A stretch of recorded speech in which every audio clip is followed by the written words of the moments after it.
പത്തരമാറ്റിൻ്റെ പുതിയൊരു എപ്പിസോഡിലേക്ക് എല്ലാവർക്കും സ്വാഗതം. അങ്ങനെ നമ്മൾ അനാമികയും വേണുവും കൂടെ നമ്മൾ അനിയുടെ പേർക്ക് കേസൊക്കെ കൊണ്ട് കൊടുത്തായിരുന്നല്ലോ. അപ്പോൾ അതിൻ്റെ നഷ്ടപരിഹാരം കൊടുക്കാമെന്നൊക്കെ പറഞ്ഞ് നമ്മളെ മുത്തശ്ശനാണെങ്കിൽ നമ്മളെ വേണുവിനെ വിളിക്കുന്നുണ്ട് കേട്ടോ. അങ്ങനെ നമ്മളെ വേണു ചെന്നിട്ട് നമ്മളെ മുത്തശ്ശനാണെങ്കിൽ നല്ല അടിയൊക്കെ കൊടുത്ത് വിട്ടിട്ടുണ്ടായിരുന്നല്ലോ നമ്മളെ വേണുവിനെ.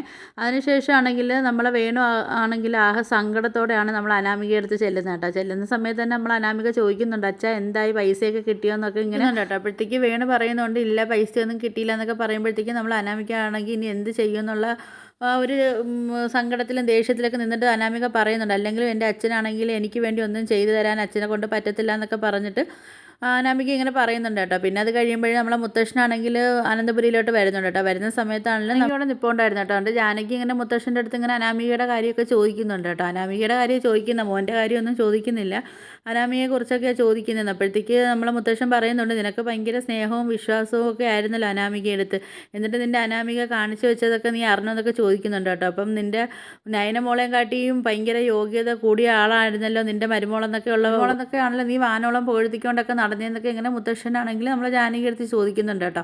എന്നിട്ട് നമ്മളെ മുത്തശ്ശൻ പറയുന്നുണ്ട്, നീ അറിഞ്ഞ ഇതൊക്കെ നിൻ്റെ മരുമോൾ കാണിച്ചു വെച്ചതെന്നൊക്കെ അറിഞ്ഞതെന്ന് ചോദിക്കുമ്പോഴത്തേക്ക് ജാനകി പറയുന്നുണ്ട്, കുറച്ചൊക്കെ കാര്യങ്ങളൊക്കെ ഞാൻ അറിഞ്ഞിട്ടുണ്ടെന്നൊക്കെ ഇങ്ങനെ പറയുവാണ്. ജാനകി പറയുന്നുണ്ട്, അത് അച്ഛാ ഇപ്പോൾ ഏത് പെൺകുട്ടിയായാലും അങ്ങനെ ചെയ്തു പോകില്ലേ എന്നൊക്കെ പറയുന്ന സമയത്ത് മുത്തശ്ശൻ ചോദിക്കുന്നുണ്ട്, ഏത് പെൺകുട്ടികളും അങ്ങനെയാണോ ചെയ്യുന്നത്? ഇപ്പോൾ ഇവിടെ കല്യാണം കഴിഞ്ഞിട്ടാണെങ്കിലും കല്യാണത്തിന് ശേഷമാണെങ്കിലും ഇങ്ങനെ കാമുകൻ്റെ കൂടെ കറങ്ങി നടക്കലാണ് ഇപ്പോൾ എല്ലാ പെൺകുട്ടികളും ഇവിടെ ചെയ്യുന്നതെന്നൊക്കെ ഇങ്ങനെ നമ്മളാണ് ഇപ്പോൾ ഉള്ള പെൺപിള്ളേരൊക്കെ ചെയ്തുകൊണ്ട് നടക്കുന്നതെന്നൊക്കെ ഇങ്ങനെ മുത്തശ്ശൻ ഇങ്ങനെ ചോദിക്കുന്നുണ്ട് കേട്ടോ. അപ്പോഴത്തേക്കും നമ്മൾ ജാനകി പറയുന്നുണ്ട്, അത് അച്ഛാ അതിപ്പം ഇവിടെ ഒരുത്തി ഉണ്ടല്ലോ, അവൾ അനിയത്തിയാണെങ്കിൽ എങ്ങനെയാണ് നടക്കുന്നതെന്നൊക്കെ ഉള്ള കാര്യം ഞാനായിട്ട് ഇനി അച്ഛനിക്ക് പറഞ്ഞു തരണമെന്നൊക്കെ ഇങ്ങനെ ചോദിക്കുക കേട്ടോ. മുത്തശ്ശൻ പറയുന്നുണ്ട്, കല്യാണത്തിന് മുമ്പ് അവർ തമ്മിൽ സ്നേഹത്തിലായിരുന്നല്ലോ, പിന്നെ അനാമികയ്ക്ക് വേണ്ടി അവർ മാറിക്കൊടുക്കുകയും ചെയ്തല്ലോ, പിന്നെ അനാമികയുടെ സ്വഭാവത്തിന് മാറ്റമൊന്നും വരാത്തതുകൊണ്ടല്ലേ അനി വീണ്ടും നന്ദുവിനെ സ്നേഹിക്കുന്നതെന്നൊക്കെ പറയുന്നുണ്ട് കേട്ടോ. അപ്പോൾ അതിനനുസരിച്ച് നന്ദു അവനിക്ക് സപ്പോർട്ട് ചെയ്ത് നിന്ന് കൊടുക്കുന്നല്ലേ ഉള്ളെന്നൊക്കെ ഇങ്ങനെ പറയാം. ജാനകി പറയുന്നുണ്ട്, എന്തായാലും ഇനിയിപ്പോൾ അനാമികയെ ഒഴിവാക്കിയാലും ശരി തന്നെ, ഒരു കാരണവശാലും നന്ദുവിനെ ഇങ്ങോട്ട് കയറ്റാൻ ഞാൻ സമ്മതിക്കത്തില്ല എന്നൊക്കെ ഇങ്ങനെ പറയുന്നുണ്ട് കേട്ടോ. അപ്പോഴത്തേക്കും മുത്തശ്ശൻ പറയുന്നുണ്ട്,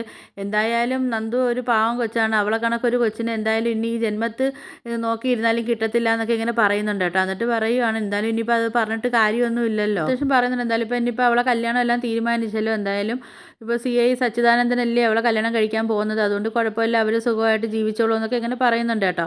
എന്നിട്ട് പറയുന്നുണ്ട്, എന്തായാലും അവർ തമ്മിൽ ഒരേ ജോലിക്കാരല്ലേ, ഒരേ കണക്ക് ജോലി ചെയ്യുന്നവരായതുകൊണ്ട് രണ്ടുപേർക്കും അങ്ങോട്ടും ഇങ്ങോട്ടും മനസ്സിലാവുകയും ഒക്കെ ചെയ്യുന്നത് കൊണ്ട് അവർ ഒരുപോലെ തന്നെ അഡ്ജസ്റ്റ് ചെയ്തൊക്കെ അവർ ജീവിച്ചോളൂ എന്നൊക്കെ പറഞ്ഞിട്ട് നമ്മളെ മുത്തശ്ശനാണെങ്കിൽ അങ്ങ് അകത്തോട്ട് കയറി പോകുന്നുണ്ട്. അങ്ങനെ നമ്മളെ ജാനകി അവിടെ നിൽക്കുക കേട്ടോ. അങ്ങനെ ജാനകിയാണെങ്കിൽ ആകെ സങ്കടവും ദേഷ്യമൊക്കെ വരുന്നുണ്ട്. കാര്യം വെച്ചാലും എൻ്റെ അടുത്തും എൻ്റെ മോൻ്റെ അടുത്തും ഇവൾ ഇങ്ങനെയൊക്കെ ചെയ്തല്ലോ എന്നുള്ള ഒരു സങ്കടമൊക്കെ ഉണ്ട് കേട്ടോ. ഞാൻ അവളുടെ അടുത്ത് പറഞ്ഞില്ലേ അനിയുടെ സ്നേഹം നമുക്ക് പിടിച്ച് എടുക്കാനുള്ള കാര്യങ്ങളൊക്കെ ഞാൻ അവളുടെ അടുത്ത് പറഞ്ഞാണല്ലോ. അവളെ എല്ലാ കാര്യത്തിനും, അവളെ നല്ലതായാലും മോശപ്പെട്ട എല്ലാ കാര്യത്തിനും ഞാൻ അവൾക്ക് സപ്പോർട്ട് ചെയ്തൊക്കെ നിന്നേല്ലേ, ആ നയനെ പോലും ഞാൻ വെറുപ്പിച്ചിട്ട് ഞാൻ ഇവൾക്ക് വേണ്ടി എല്ലാ സപ്പോർട്ടും ഇവൾക്ക് വേണ്ടി നിന്നേല്ലേ എന്നൊക്കെ ഇങ്ങനെ നമ്മൾ ജാനകി ചിന്തിക്കുന്നുണ്ട് കേട്ടോ.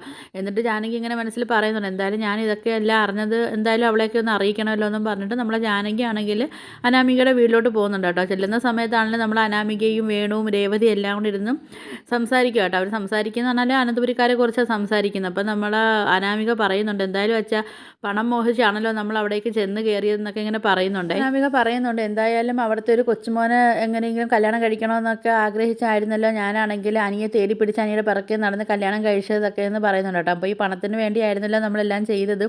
അതുപോലെ തന്നെ നമ്മൾ അവിടെ നിന്നിട്ട് തന്നെ ഞാൻ എത്രയും അവിടെ നിന്ന് പൈസകളായാലും സ്വർണ്ണങ്ങളായാലും എല്ലാം അടിച്ചു മാറ്റി ഞാനിവിടെ അച്ഛനിക്കൊക്കെ തന്നിട്ടുണ്ടല്ലോ എന്നൊക്കെ പറയുന്നുണ്ട് കേട്ടോ. അതേപോലെ തന്നെ അനിയുടെ ബാങ്ക് അക്കൗണ്ടിൽ നിന്ന് തന്നെ ഞാൻ ലക്ഷങ്ങൾ ഞാൻ എടുത്ത് അച്ഛൻ്റെ കയ്യിൽ ഞാൻ തന്നിട്ടുണ്ടല്ലോ എന്നൊക്കെ ഇങ്ങനെ പറയുന്ന സമയത്ത് നമ്മളെ ജാനകി പറയുന്നുണ്ട്, ഓഹോ ഇതിൻ്റെ ഇടയ്ക്ക് ഇതും കാര്യങ്ങളൊക്കെ ഇവിടെ നടന്നു എന്നൊക്കെ ഇങ്ങനെ ജാനകി ഇങ്ങനെ ചിന്തിക്കുന്നുണ്ട്. ജാനകി ആണെങ്കിൽ ഇങ്ങനെ ചിന്തിക്കുന്നുണ്ട്, ഇവിടെ ഇത്രയ്ക്കും വലിയ പെരുങ്കള്ളിയായിരുന്നു, എൻ്റെ മോൻ്റെ ജീവിതം ഇല്ലാതായി പോയല്ലോ എന്നൊക്കെ ഇങ്ങനെ ആലോചിച്ച് ഒരു വിഷമത്തോടെ ഇങ്ങനെ നിൽക്കുന്നുണ്ട് കേട്ടോ. അപ്പോഴത്തേക്കാണെങ്കിലും നമ്മൾ അനാമിക പറയുന്നുണ്ട്, എൻ്റെ അമ്മായിയമ്മയാണെങ്കിൽ അവർ ഒരു ഇച്ചിരി മൂഷാട്ടക്കാരിയാണെങ്കിലും അവരെ എനിക്ക് ഒരുപാട് പറ്റിക്കാനൊക്കെ പറ്റിയെന്ന് പറയുന്നുണ്ട് കേട്ടോ. അവരൊരു പൊട്ടിയാണെന്നൊക്കെ ഇങ്ങനെ പറയുന്ന സമയത്ത് നമ്മളെ ജാനകി ചോദിക്കുന്നുണ്ട്, ആരാടി പൊട്ടി എന്നൊക്കെ പറഞ്ഞിട്ട് നമ്മൾ അനാമികയുടെ അടുത്തോട്ട് വരുന്നുണ്ട് കേട്ടോ. ആ സമയത്താണെങ്കിൽ നമ്മൾ അനാമികയും വേണു എല്ലാവരും അന്തം വെച്ച് ഇങ്ങനെ നിൽക്കുക കേട്ടോ. ഇവരെപ്പോഴേ അങ്ങോട്ട് വന്നതെന്ന് അറിയാൻ വയ്യാതെ ചിന്തിക്കുന്നുണ്ട്. എന്തായാലും ഞാൻ പറഞ്ഞതൊക്കെ ഇവർ കേട്ടോന്നൊക്കെ ഇങ്ങനെ ചിന്തിക്കുന്ന സമയത്ത് നമ്മൾ ജാനകി പറയുന്നുണ്ട്, നീയൊക്കെ പറഞ്ഞ എല്ലാ കാര്യങ്ങളും ഞാൻ കേട്ടിട്ടുണ്ടെന്നൊക്കെ പറയട്ടെ, എന്തായാലും ഇത്രയ്ക്ക് നന്ദിയില്ലാത്ത തരം താന്ന ആൾക്കാരാണല്ലോ എന്ന് എനിക്ക് അറിയാതായിപ്പോയല്ലോ എന്നൊക്കെ ഇങ്ങനെ പറയുവാണ് കേട്ടോ.